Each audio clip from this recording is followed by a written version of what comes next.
Ambassador Zethkar's mandibles clicked nervously as he adjusted his translation collar for the third time. The Grand Council chamber of the Galactic Federation stretched before him, its crystalline walls humming with the collective anxiety of 700 species.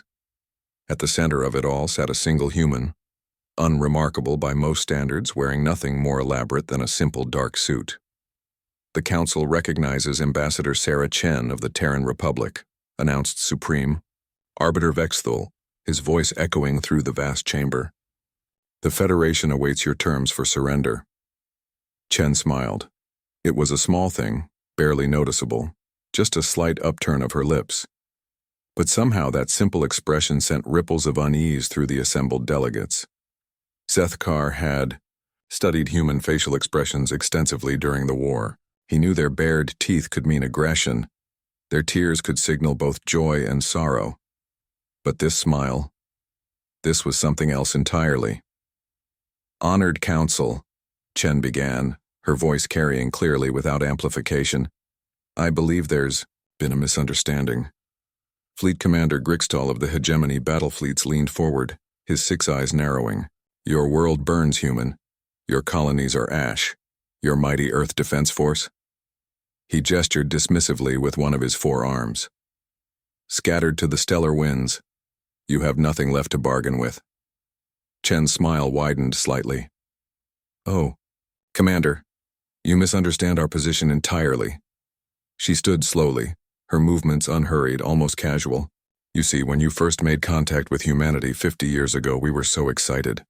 First contact, other intelligent life.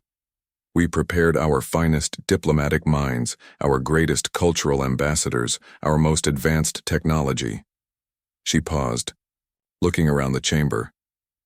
We wanted so desperately to impress you. Murmurs rippled through the council. Zethkar translated frantically, trying to parse the human's tone. There was something wrong here, something his linguistic algorithms couldn't quite capture. But then you saw our weapons, Chen continued. Our crude chemical rockets, our primitive nuclear warheads, our simple kinetic bombardment platforms, and you laughed. Her voice remained perfectly level, but something in the chamber's atmosphere shifted. You called us a quaint warrior species and demanded tribute, resources, submission. Supreme Arbiter Vexthul's tentacles writhed impatiently. And now you offer surrender. We are prepared to be merciful. Your species may serve the Federation in whatever capacity we deem.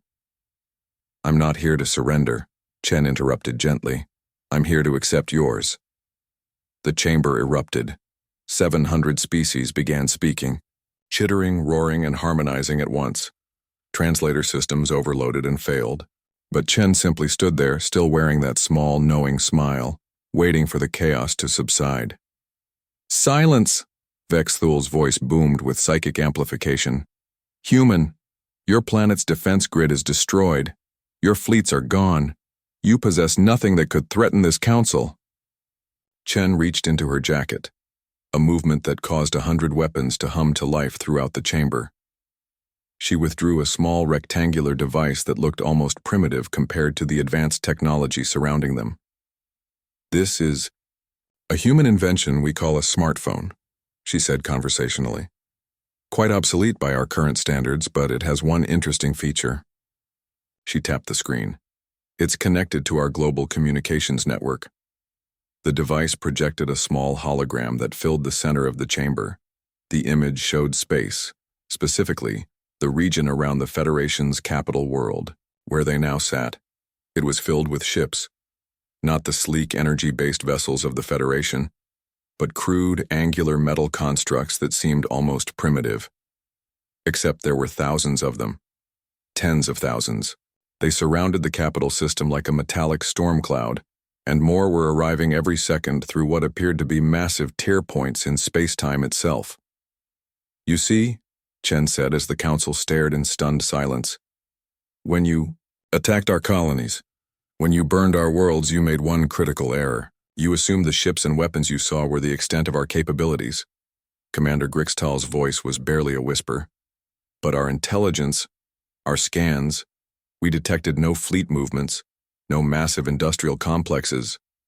That's because you were looking in the wrong dimension, Chen replied pleasantly. Humanity learned long ago that if you want to hide something from an enemy, you don't make it invisible. You put it somewhere they can't see. We've been building our real fleet in folded space for the past 40 years. The hologram zoomed in on one of the human vessels.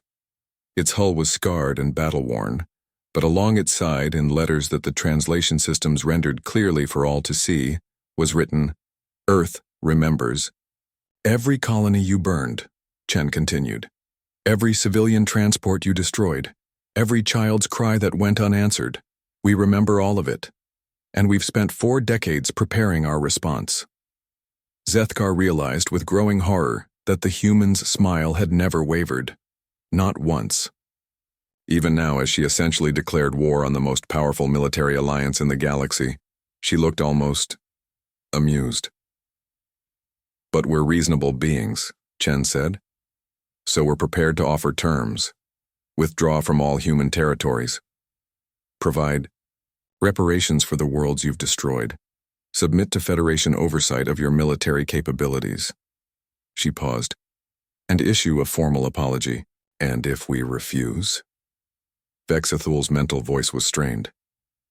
Chen's smile finally changed, growing wider, showing teeth that no longer seemed quite so harmless. "Well," she said softly, "then we'll show you what humanity learned from studying your tactics. The only difference is we've had 4 decades to perfect them." The hologram shifted, showing the weapons arrays on the nearest human vessel powering up. Energy readings that made the Federation's most advanced dreadnoughts look like children's toys. "Your terms are acceptable," Vexthul said quickly. Chen nodded graciously. "Wonderful. It's always better when civilized beings can reach an understanding." As she gathered her things and prepared to leave, Zethkar finally understood the expression he'd been trying to translate all along. It wasn't joy, or aggression, or even satisfaction. It was patience. The patience of a species that had waited 40 years for this moment. And as the human ambassador walked calmly from the chamber, Zethkar couldn't shake the feeling that they had just witnessed something far more terrifying than any battle fleet. They had seen what happened when humanity decided to stop being nice. The smile, he realized, had been a warning they were far too late to heed.